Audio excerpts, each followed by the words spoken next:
We have another special treat for everyone in our latest edition of Aggie All Stars. Our guest today did not grow up on a farm. His childhood dream was to join the RCMP. However, in his late teens, he took a trip to visit family in the wide open fields of Saskatchewan, and it is there that David Hansen discovered a lifelong passion for agriculture and also his wife.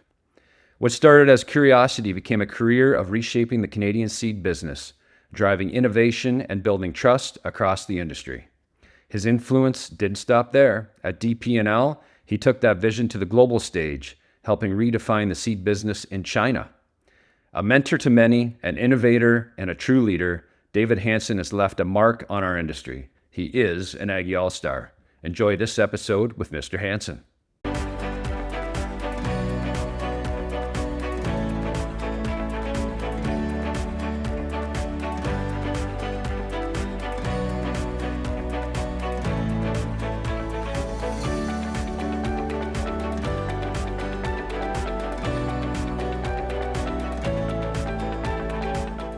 Well, we've got a special guest here this morning for Aggie All Stars. We have Dave Hansen joining us. He would say he retired in 2023, but from the looks of things, he's been quite busy since then. So I'm not sure when retirement's going to kick in, but welcome to our program, Dave. Rhett, it's a great pleasure, and I really appreciate the opportunity to catch up with you and to have our chat. So thank you for putting me on the list. No, thank you for joining us. Obviously, this is an all-star show, but you've come across and connected with many people in our industry, not just in Canada, but obviously are Canadian, but from a global perspective, which we will get into. But let's start where it all began. And this morning, you sent me a few revisions back because I thought you grew up in Winnipeg, and everyone I talked to before thought you grew up in Winnipeg. So tell us about the rare person that started west and moved east. Yeah, I was born and raised on the West Coast, the Vancouver Island, Victoria to be precise. I certainly didn't have any real dreams or aspirations to be a prairie folk and involved in farming and agriculture. But as a young kid, I had all sorts of wild and crazy dreams. But one of them was actually to be a member of the Royal Canadian Mounted Police. And that was kind of my direction. I concluded my schooling out on the West Coast, and I had a few months to spare before I could actually sign up with the RCMP and start training, etc. And I took a small vacation with family to Saskatchewan, a little rural community up in northeast of Saskatoon, a place called St. Brew, and resided on my uncle's farm. And that evolved quickly to I don't really have any reason to head back to the coast right away, so I'm going to stick around for a few weeks and participate in harvest, which was a word to me. It really didn't have any real meaning. And shortly thereafter, I was recruited by a gentleman in the small town of St. Brew if he was looking for a helper at a small country elevator about 10 miles south of St. Brew, a little hamlet called Dalesford. So I quickly accepted that because I just happened to be early dating times with his daughter. So I thought, Oh, well, this was notes. that's right. So I thought, well, what better way to have a reason to stick around? So I started working for Continental Grain in September of '76, not knowing wheat from wheat, rapeseed, and rocks. I mean, those were again totally unknown commodities. I mean, I was a kid, didn't know anything about anything, and but it really was a very special time for me when going from the West Coast to the prairies and my immediate gravitation to something that was more than just a job and an opportunity to do something more on my own. So I was a kid, 17 years old, didn't know anything about my first car, dating a young lady, and starting to get a little bit of knowledge of the industry. But my onboarding back in those days was very simple. It was this is rapeseed and this is mustard. This goes in that elevator. The other one goes in the elevator, and don't screw it up. So that was my onboarding. I jumped into the ag industry with both feet, realizing that this was fun and working in an old wood elevator, crib elevator, starting to load box cars and just doing the things, buying grain and meeting farmers and talking to people. And I started to just pick up on the lingo and just realizing what a lot of fun this was. Yeah. It didn't take long, like I'm really talking like 18 months or so, and I was asked if I would consider moving to Saskatoon to work in the office with Continental Grain. Yeah. And I continue to buy, again, this was rapeseed. We haven't even evolved into canola at that stage of the game. And so I became a grain buyer. And I spent the next 10 years, merchandising, trading, buying, but mostly the real trick to it all was the connectivity I had with the farmers. And so that was very much a made in Saskatchewan sort of Yeah. strategy. In 1986, I was asked to relocate to Winnipeg, which was something I wasn't particularly interested in doing. I'd been to Winnipeg once or twice and for a company meeting here and there, and I didn't really see too much that was appealing to that, recognizing that most of my travels to Winnipeg were in the periods of January, February. Mm-hmm. Um, I did. I was involved very early when I was just after I got married in '79 to the same lady that I was dating, and Well, I was going to ask that, but yeah, it's kind of a delicate question, but there's a good end to that story. yeah. Yes, good. So yeah, and now the grandmother of our grandchildren. I remember coming to Winnipeg in somewhere 1980, 81, and to participate in a SIGI course, Canadian International Grains Yep. Institute.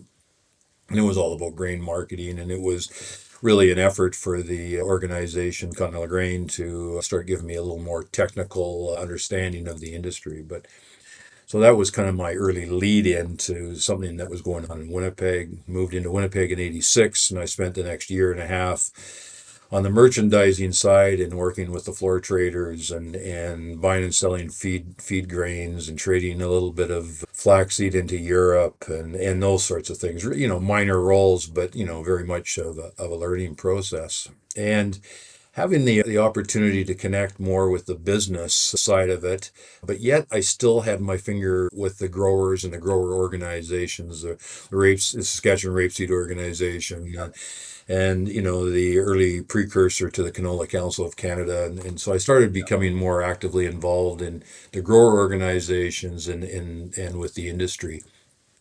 And through all this process, I also was leaving. I was a very introverted individual, and I know many people chuckle and laugh when I say that, but starting to find your own way in life, Yeah. and through the learning processes and just realizing that you are capable of doing something else. One of the so I, that was into '86 into Yeah. Winnipeg, but I transitioned through an opportunity with the introduction of hybrid canola in Yep. that 88, 89 range, and where a new seed entity, Conti Seed, was being Yep. created. And that was the result of a couple of friends from our subsidiary in Australia called Pacific Seeds.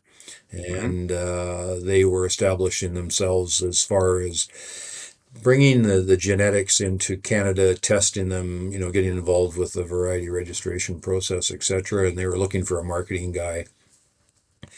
And I was enticed by that. I really was. I was also recognizing that the lifestyle in the grain trade might be detrimental to both my marriage and my health.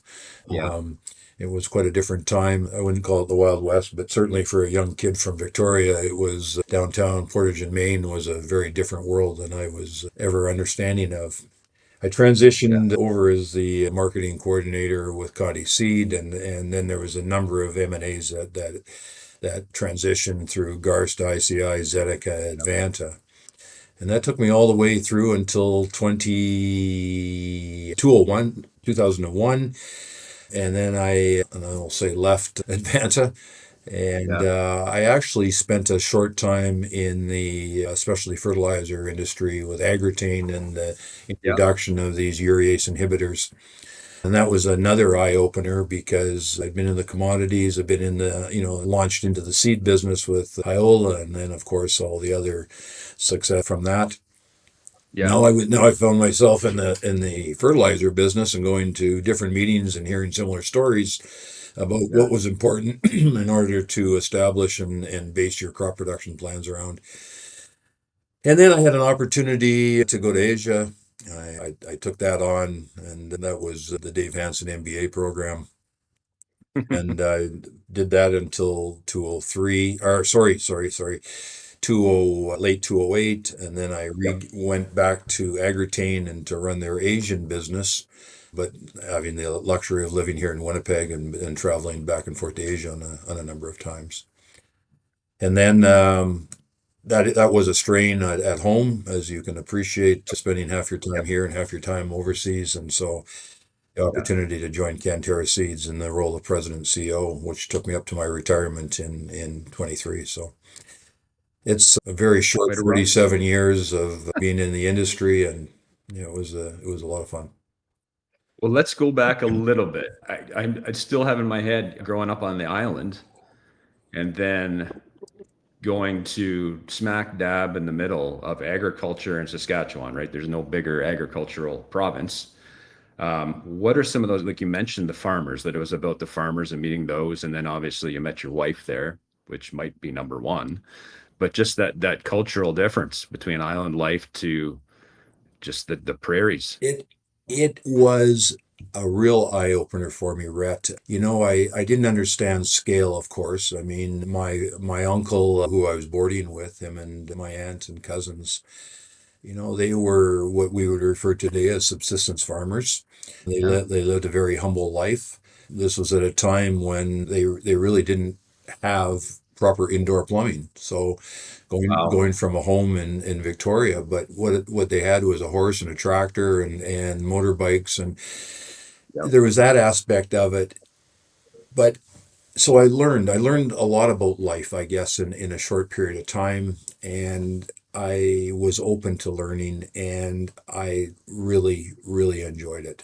And it was really all about people and living in a small community where I had no biases or opinions of anybody. Everybody was great, and you can understand small towns. I mean, they can be cliquey, but I didn't suffer that. I didn't have any preconceived notions, and so it was all about the people, and I just thoroughly enjoyed that interaction and being part of something that was to me was very new and exciting. And we weren't using terms of feeding the world, and and agriculture was such a politically important component of our GDP, and I mean that wasn't in my line of sight. But what it was talking to farmers at the end of the box when we were dumping grain and elevating it. And again, it was very primitive compared to where we look at a grain industry today, where we're loading 120, 130 cars in a 24-hour period, where Yeah. if we loaded 3 box cars in a day, like that was a good day, right? I mean, Yeah. so hopper cars weren't part of the scene even then. So, but I did learn how to grade, and I learned how to buy, and I learned how to price, and I learned how to farmers. And I guess I was a sponge, if you want to refer to that. So the Yeah. other interesting component of that small community was it was the beginnings of what today is Burgo Industries, and that is a success story in itself. And again, as a lot of the older elevators were being closed and torn down, for the sake of amalgamating different centers for the rail systems and for grain buying, and Burgo Industries started up, and watching that industry grow to what it is today was also an interesting time to watch that and to know the people, at the very early stages. So yeah. Awesome. Now let's go back also to university. So Yeah. did you know you wanted to like at that time, knowing where you ended up, talk about just that learning experience if it wasn't exactly what So you wanted after, etc. Yeah. it is it's one of those elements of my career that I'm not particularly proud of. In terms that I didn't go to university. I'm a grade 12 graduate, and other people will say, "Well, I went to the School of Hard Knocks," and I don't particularly Yep. care for that sentiment. But I didn't have an appreciation for academics when I was growing up. That was not a conversation at the table. My dad was a tradesman. Yep. My mother worked where she could, the Hudson Bay, Yep. and it was finish grade 12, get a job, and move on, right? It wasn't you need to go get an education. So Yeah. through the not having that was something that really didn't become a factor in my life until I started to appreciate I was probably the only guy in the room that didn't have a Yeah. degree. And I wasn't ashamed of it. It certainly wasn't something that I was very proud of either, though. So I didn't advertise it very often. I didn't mislead people, but I didn't certainly suggest anything different. And so I've had to do a lot of other things to help me learn as I went along, and whether they were all these week and 2 year programs at Purdue University. I took financial training when I was in Hong Kong. I've taken ag marketing in the UK. And so I've had the luxury of building a career on limited credentials and accepting the fact I knew what I didn't know. And it may have helped me a lot because my degree of confidence has evolved in managing people and empowering people that I always knew were much smarter than I was in their particular area. And I've respected that. What it did teach me was that education is so critically important from an academic perspective or a vocational perspective. It doesn't matter. Post-secondary education is important.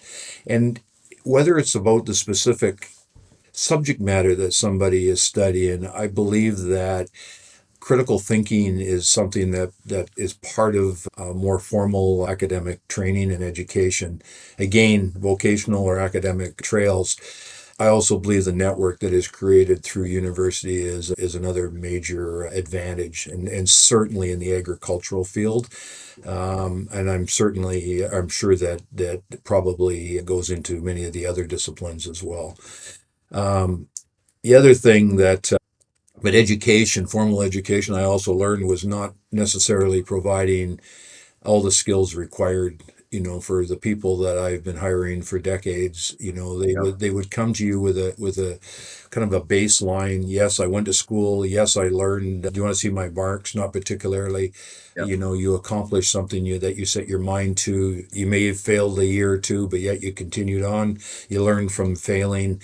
Those were kind of the important factors. But you know, in over years, I've learned that kids, maybe don't get a lot of the nurturing in terms of how to speak, how to communicate, how to relate, to other people as well as what they should. So there's some lackings in that piece of it. But going back to my own education, I think it ultimately benefited me because I knew I was never the smartest guy in the Yeah. room. So Yeah. Well, you learn to be just curious, ask questions, and don't pretend to be like your job, especially actually pretty early on, was to manage people, and you always want to hire people smarter than you, Yep. right? So, Yeah, and I've uh, lived by that and never been intimidated by that. And I so respect, people and their brilliance and their capabilities. And so it's and look at the era we're in now. Like I'm a big Mike Rowe guy, and like my kids are all that age now where they're making those decisions, right? And I said, you don't have to. Like I obviously I went to university. yeah, I see value. You see value, but I also see value in the trades and many other opportunities that I wouldn't say it's the stereotypical education. It's a different path, right? So I think it's important to look at all things, especially now. yeah, My gosh, all the I can look at the tradespeople and the opportunities that they've got moving forward is going to be huge. So yeah. anyway, I'm glad we talked about that because I think it's an example of one, there's not the stereotypical path. One, you didn't grow up on a farm. Two, you took a different educational path, I would say, Mhm, right? mhm. Because the other thing is you're in those meetings, those courses that you took while you were in companies. You It probably got a heck of a lot more of that in a 2 week program yeah. than you would have in the 1 semester, 2 semester programs, right? Yeah. Because you Just and it continued. I mean, I use the understanding of the network that's built through university, and the people that I've had the luxury of meeting through the Purdue program as an example. I mean, yep, very early, connecting with the Dave Downeys and the Tom Funks, and then later Justin Funk as an example. yep, Generations, but. I just use those two gentlemen as an example. I mean, they were pretty influential in early days when I was sitting there listening to, things that again I had nothing to do but learn, and yep. it was a great experience. So Oh, when you become a little older, a little wiser as you go along. I mean, you retain what you learn, and you need to listen, and you need to do less talking, and I somehow fail at that sometimes. I talk too damn much, but Tom was my teacher or my professor, sorry, for when I took my MBA at Guelph. So got to work with him quite a bit. And I know Justin, great, great great, guy. very smart, Yeah. very smart individuals.